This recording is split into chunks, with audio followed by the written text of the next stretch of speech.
Now on to the next major category, that of adjective. Adjectives, of course, were traditionally describing words. Well, just like naming words, it's a useful start, but it doesn't go very far. So, for example, the word breathe, well, does it describe breathing? Well, in a way.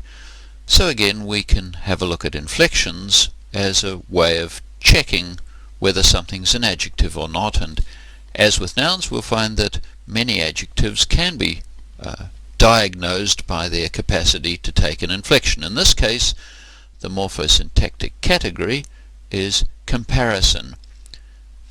Let's have a look at some examples. Adjectives can take two different endings, giving three forms. Comparison has three morphosyntactic properties.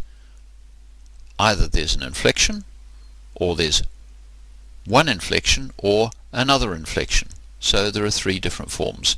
The positive form is the one without an inflection. The comparative form has another inflection, and superlative has still another, so we get big, bigger, and biggest.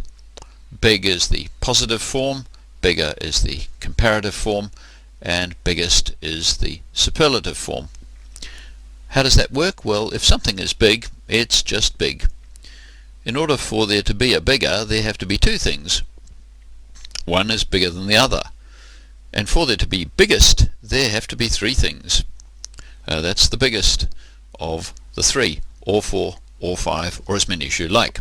The biggest doesn't have a limitation, whereas bigger always goes with two. We get tall and taller and tallest working pretty much the same way, but there's a less regular form which is sort of regular but a bit different, where you use more and most. So there's no inflection, but comparison pans out by adding more and most. So you get evil, more evil, and most evil. You do not get evil, eviler, and evilest. Well, perhaps you do, but there's an element of choice there. You can't get more big, most big. Not really. Incredible, more incredible, most incredible, rather than incredibler and incrediblest. And you can see that the sound pattern of the word has something to do with what gets what.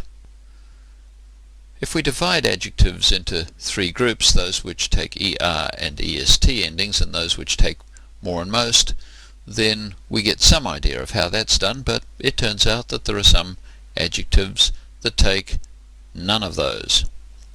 Here are the cases. High goes higher and highest, wide goes wider and widest, but dead doesn't go deader and deadest. We can't even say more dead and most dead. Not really.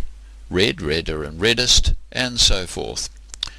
What does it look like? Well, we get high, higher, highest, more and most, not really possible, and not neither, neither.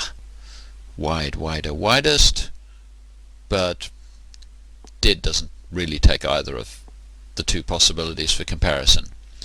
The same with red, it's like high and wide. Medical is like dead. Something's either medical or it isn't. Ugly is sort of sitting in the middle. You can say uglier and ugliest, but you can also say more ugly and most ugly, etc. So we have something like the same pattern for nouns. So what works here? Well, this has to do with a property that adjectives have. In the case of nouns, it's whether they're countable or not. In adjectives, it's whether they're gradable or not, whether it's a matter of degree. So not all adjectives take comparison, because not all adjectives are gradable. The ones that are, the ones that can be more or less, like tall, they're gradable. But medical isn't gradable. Whatever the facts of the matter, in English, the adjective medical isn't gradable. So, how does that go for a test? Well, it's very much the same kind of test as for nouns. comparison is a positive test. If a word takes comparative or superlative forms one way or another, then it's an adjective. But if it doesn't take them, it's not necessarily the case that it isn't an adjective. It may well be. It's just not a gradable adjective. Let's have another look at a little poem by Mr. Blake. Modest, more modest, most modest. That's an adjective. Humble, more humble, most humble, not humbler and humblest. More threatening, most threatening, not threateninger and threateningest. All these three adjectives take the more and most forms of comparison.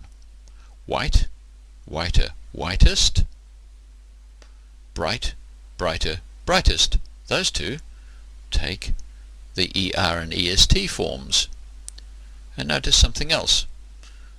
In the first two lines, the adjectives come in front of the noun.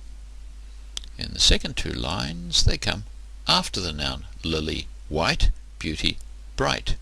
That's kind of French. It isn't very English at all. So Mr.